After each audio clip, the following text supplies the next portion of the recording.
Hello students, welcome to today's chemistry class. We are in the chapter Structure of an Atom, wherein we have studied the different models of an atom, and we have also completed the Bohr's, the limitations of Bohr's nuclear model, and we have come to the quantum mechanical model of an atom. Now when you talk about this quantum mechanical model, it is a study which deals with the motion of microscopic objects. And especially in this chapter, we are dealing with the wave nature of these microscopic particles like electrons. So in an atom, where are these electrons situated exactly? And what is the region or where is the space where we can find the electron very easily? That's what we were dealing with. So there was a scientist named Schrödinger. He gives a wave equation, which is a theoretical concept. From that equation, we could actually deduce the solutions of these wave functions or the probability of finding an electron in a particular region in an atom, okay, which was denoted by psi. And psi square is nothing but the probability density. Okay, so when these solutions for that particular equation, which is h psi is equal to E psi, was solved, there were different values which were obtained, and those values gave us a wave function wherein we can find the electron in a maximum possible way inside an atom.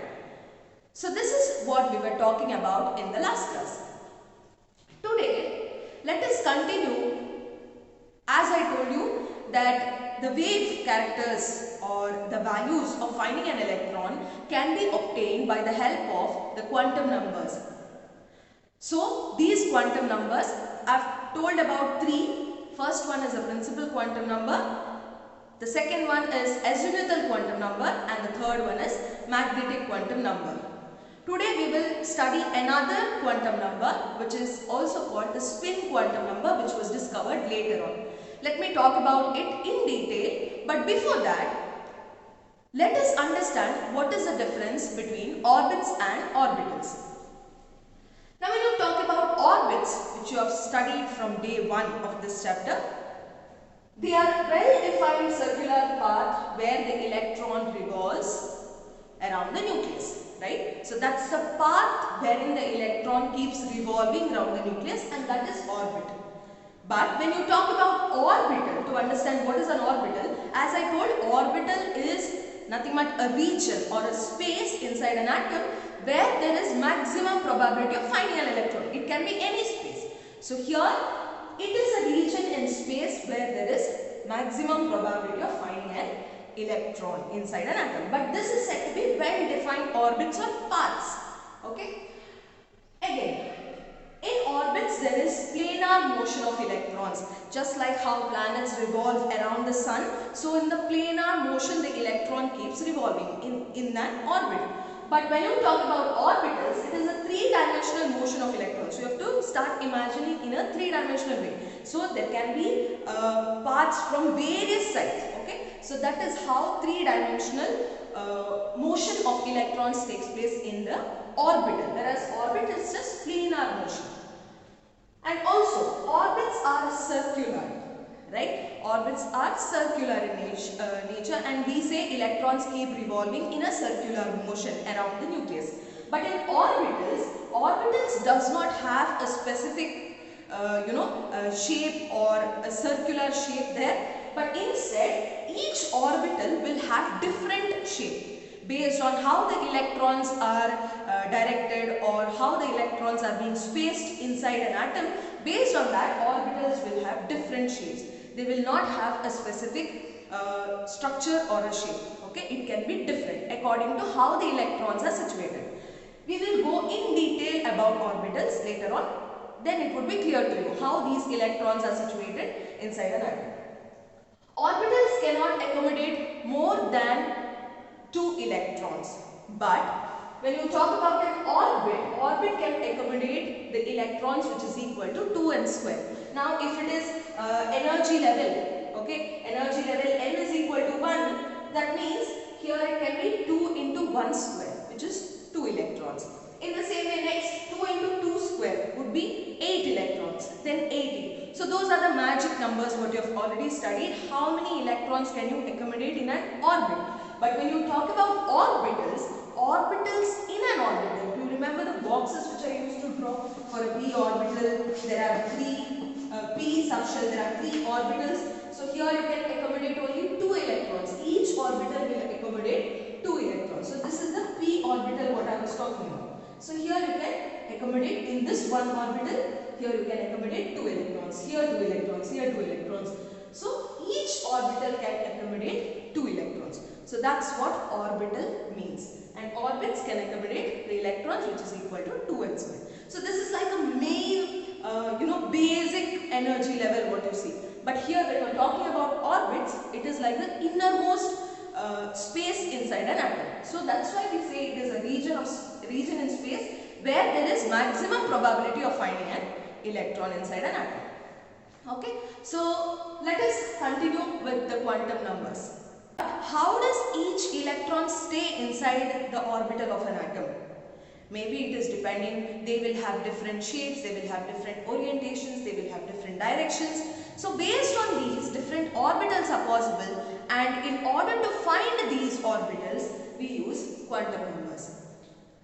So as I told, we use 4 quantum numbers, wherein spin quantum number is one extra which was discovered later in order to find how the electron is actually situated or how the electron is actually oriented in a particular orbital. So totally we have 4 quantum numbers, starting from principal quantum number which is denoted as n, and then we have azimuthal quantum number which is denoted as L. Third one we have magnetic quantum number which is denoted as Mn, and the last one is spin quantum number which is denoted as Ms. Let us talk about each one of them, and then this will make it clear for you to understand what exactly and where exactly are these electrons present inside an atom. Okay, you get it in a better way. Talking about the first one, principal quantum number which is denoted as N, which you know, which you have already studied, that these are the main shells of the atom. So these denote the main energy levels of an atom. Starting from n is equal to 1, so you have an atom something like this. So you start naming it from n is equal to 1, n is equal to 2, n is equal to 3, and so on. So this principal quantum number talks about the main energy shell or main energy level of an atom. So here this can be denoted or this can be designated as n is equal to 1, 2, 3 and so on. So these are the integers, and they also can be denoted by letters named starting from K, L, M, N and so on. So this is very basic, and this you have already studied. Now this principal quantum number actually gives us an idea of what is the distance from the electrons to the nucleus. So this gives the average distance. So each energy level has a definite radii from the nucleus to the outermost electron. So this principal quantum number gives us an idea of the average distance of the electron from the nucleus. So this is one of the advantage of the principal quantum number. Now suppose if n is equal to 1, okay, then this n is equal to 1 is said to be more closer to the nucleus, and they will have very less energy. As you all know that when the electron is present in an energy level which is much closer to the nucleus, they try stabilizing themselves and they will try to attain very low energy. That's how they attain stability. So if you compare it with the other energy levels, this will have a lower energy and this will be more closer to the nucleus. So that's what it says. N is equal to 1, energy level is more closer and has the lowest energy when compared to others. So as you go on, as the shells increases, the energy of these levels also keep on increasing. So the last one will have the highest energy when compared to the first one. First one will have the lowest energy. And the number of orbitals in a given value of n. This you will have a clear idea. But now for now n square. Okay, now suppose n square. Now suppose if you take n is equal to 1 or the case shell, the first one, if it is 1 square, you get it as 1 itself. That means this contains S subshell. Okay, wherein n is equal to 2, which means it is 2 square, which contains 4, right? 4 orbitals. 4 orbitals in the sense 1 has to be S and P should be 3. So totally we get 4. In the same way, n is equal to 3 would be 3 square, that is 9. So it contains S, P as well as D.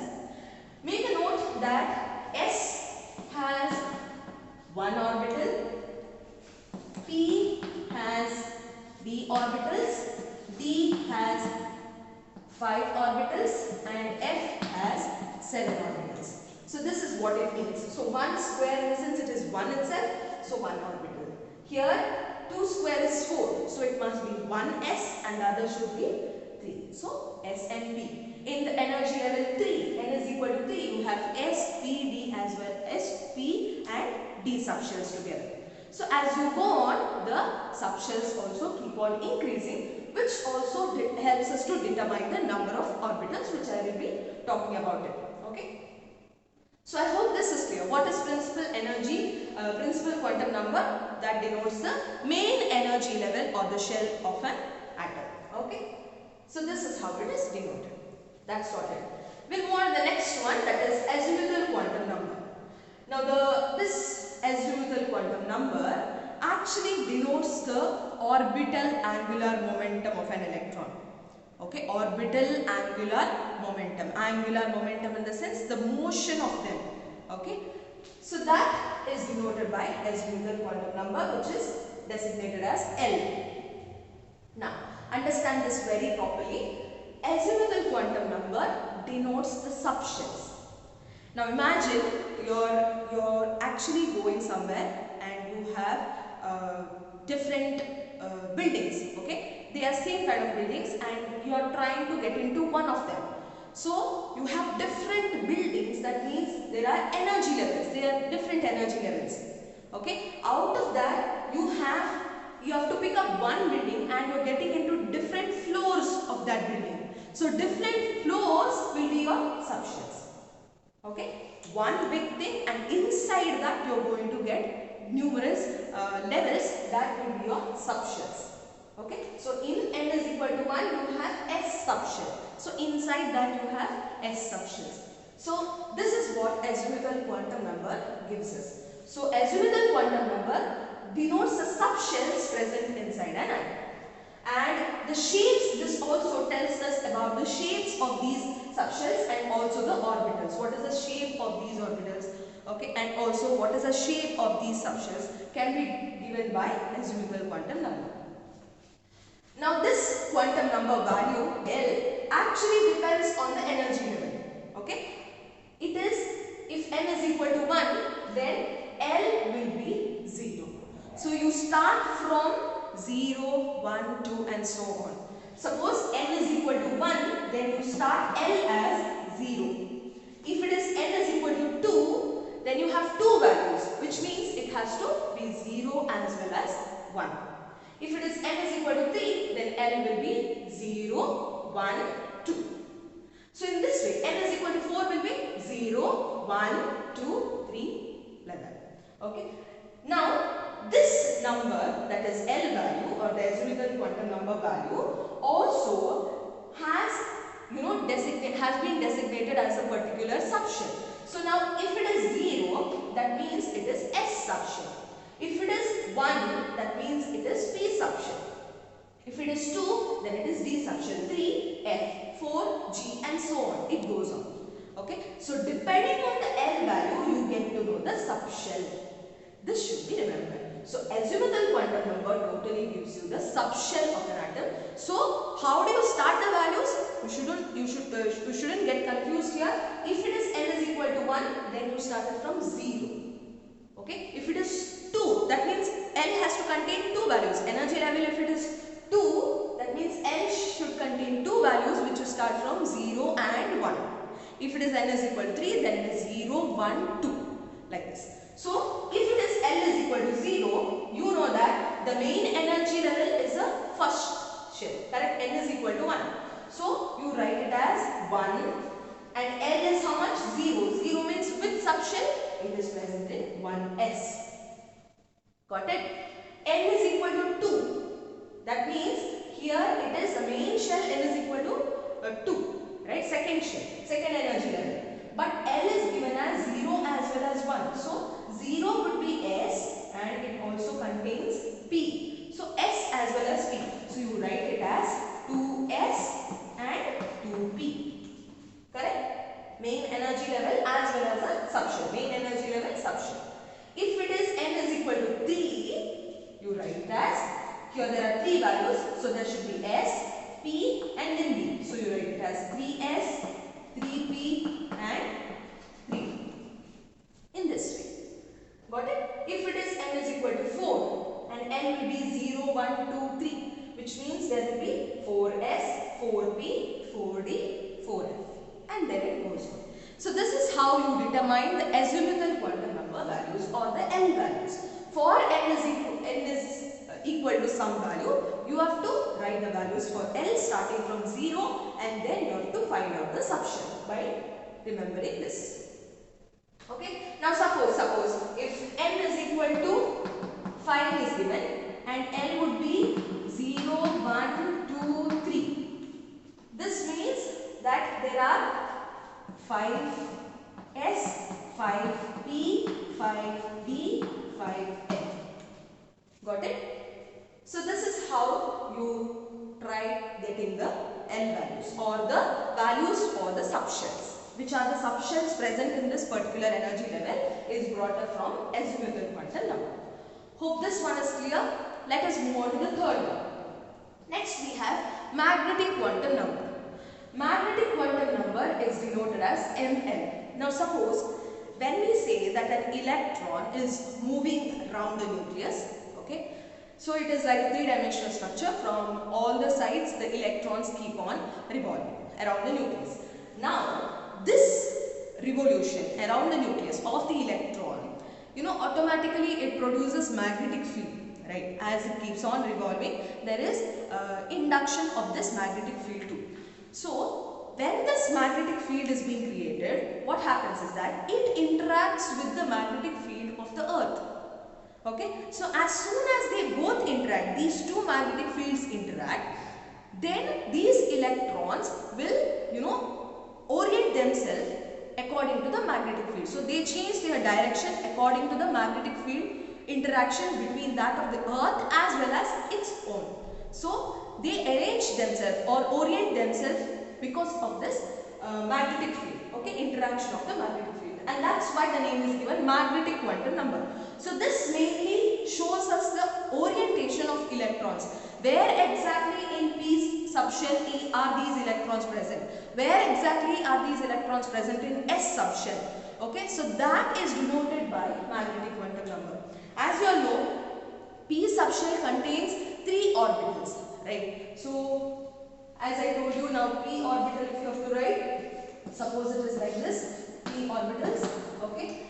So here, whether the electron is present in the first orbital or the second one or the third one, we don't know. So depending on that, so that gives the values from the magnetic quantum number. So we get to know what is the orientation of these electrons inside those orbitals. Or it also gives us the number of orbitals. How many orbitals are present for P subshell? How many orbitals are present for S subshell? So that is also denoted by magnetic quantum number. So principal quantum number talks about the main energy level. Azimuthal quantum number talks about the subshells inside this with subshell. Inside those subshells you have orbitals. Okay. Now if you are talking about n is equal to 2, there P subshell is being present. So subshell is given by azimuthal. In that P subshell, how many orbitals are present? That is given by magnetic quantum number. Okay. So value of ml actually depends on L, on this. So how is it given? Usually it is given as 2L plus 1. So this can be the formula in order to remember to get the ml values.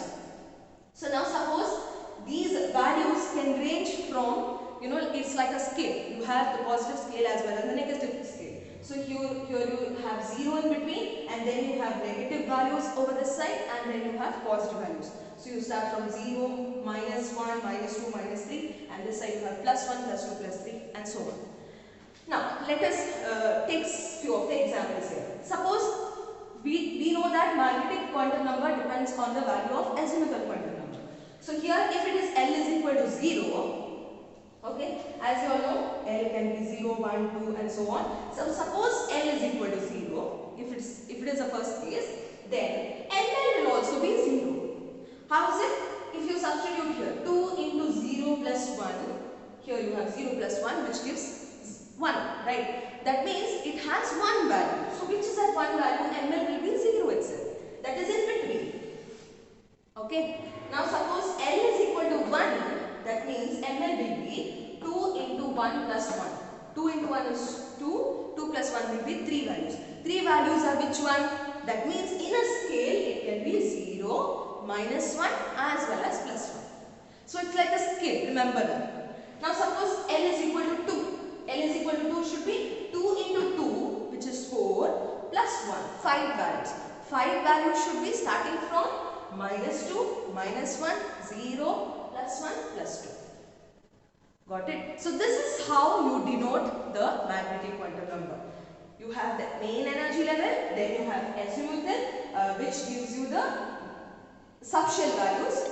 It can be L is equal to 0 which means S subshell, L is equal to 1 B subshell in that way. But for L is equal to 0, how many orbitals? That is 0. Now here L is equal to 0 in the sense it is S. Correct? S contains how many orbitals? It contains only one orbital. That's why you denote S orbital as 1 box. Right? In the same way for L is equal to 1, L is equal to 1 is actually T subshell. So here you have 3 values. That's why you denote it as 3 boxes. In the same way if it is L is equal to 2, which means ML is D. D means there are 5 orbitals. Okay, so this is what you get to know. The number of orbitals are got from the magnetic quantum number. Okay, and coming to the last one, which is nothing but the spin quantum number.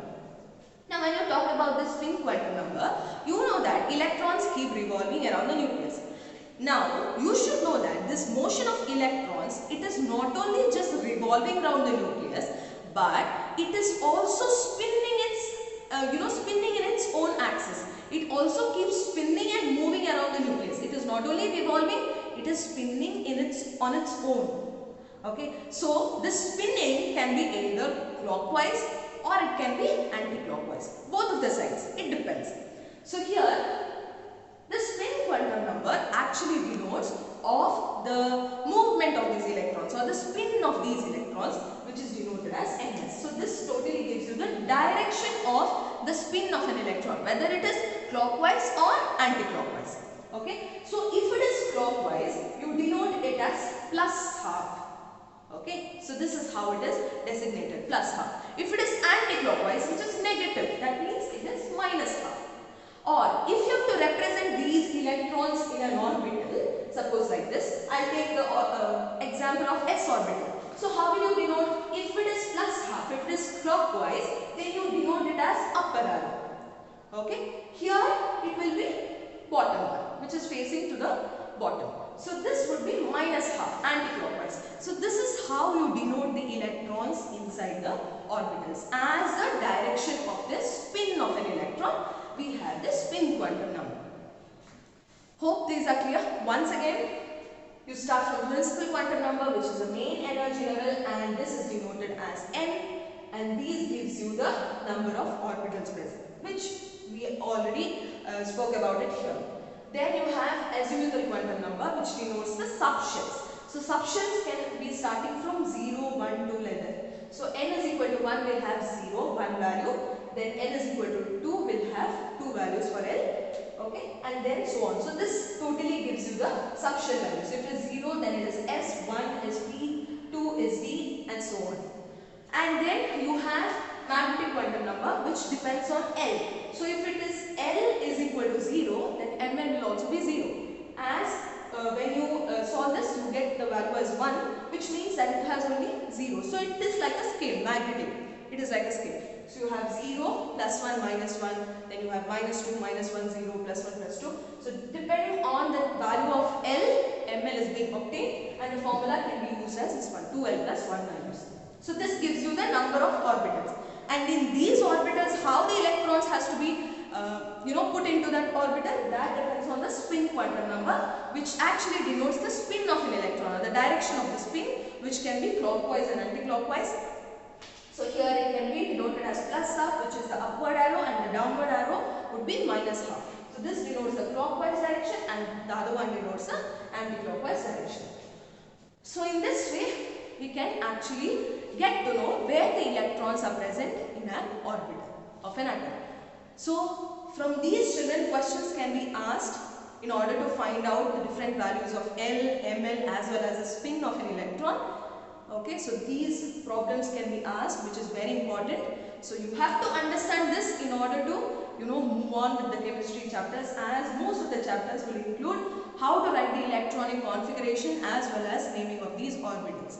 So, quantum numbers of electrons in first three orbitals. So let us try writing these quantum numbers, each quantum number starting from principal to spin quantum number for first three orbitals. Okay. So here n denotes the principal quantum number, L denotes the azimuthal quantum number, ml is magnetic quantum number, s is the spin, and then you have number of electrons in a particular subshell, and then you have total number of electrons in a shell. Okay. Now if suppose n is equal to 1, that's the first energy level, you know that L will have one value itself starting from 0, and then ml will have 0 itself, as the formula is written as 2l plus 1, right? So here 2l plus 1 will be 0, and then the spin should be plus half or minus half. So for each orbital, okay, this should be plus half or minus half. So plus half in the sense there is one electron, and then you have minus half, which is another electron, which means there are two electrons present, right? So this orbital must be s, because we get to know that the subshell is actually s, and then it has only one orbital, right, which is m and 0, which is one orbital in between. So you have totally two electrons itself. So in s, that is one orbital, you can fill how many electrons? Two electrons. So this is how it is denoted. So total how many? There are two itself. Okay. In the same way, if for n is equal to 2, then you have two values for L, which means there are two subshells present for n is equal to 2, and these subshells for L is equal to 0, ml will be 0, that is one case, and if it is L is equal to 1, then ml will be, in the scale there will be three values, so 0, minus 1 as well as plus 1. So for each there are spins written, for each orbital they can occupy two electrons. That is what an orbital means, that they can occupy two electrons. So here you have one s orbital which can occupy two electrons, and then you have three p orbitals. One in the sense it is p subshell. So here you have three orbitals, which is plus 1, 0 and minus 1. So you have two electrons here, two electrons here, two electrons here. So totally there will be 6 electrons which can occupy the p orbital. So 6 plus 2 totally will be 8 electrons in that shell. Second energy level. If it is in the same way 3, so how will you write the L values? So here it will be 0, 1, 2. Correct? So now for each L value you have to write the ml values. ml for 0 would be 0 itself. For 1 it is minus 1, plus 1, 0. Then for 2 it will be minus 2, minus 1, 0, plus 1, plus 2. For 2. So here all of them will have spin, plus half and minus half. Correct? And then you have to write down the total number of electrons which can be possible in the next orbital. So s will be 2, then you have p will be 6, and then you have d, which is 5. 1, 2, 3, 4, 5. So totally 5. Correct? But the number of electrons will be double. So 5 into 2 will be 10 electrons in each orbital. So here you have 6 plus 2, which is 8. 8 plus 10 will be 18. So totally 18 electrons are possible in that particular shell. Okay. So this is how you deduce the values, okay, for each energy shell. Okay, let us try solving this one. Using SPDF notations, describe the orbitals with quantum numbers. Now first you have n is equal to 2 and l is equal to 1. As you all know, L, each L value denotes a particular subshell. Now suppose L is 0, then it is S. Now it is 0, it is S, 1 it is P, 2 it is D, 3 it is F, 4 it is 3 and so on, correct?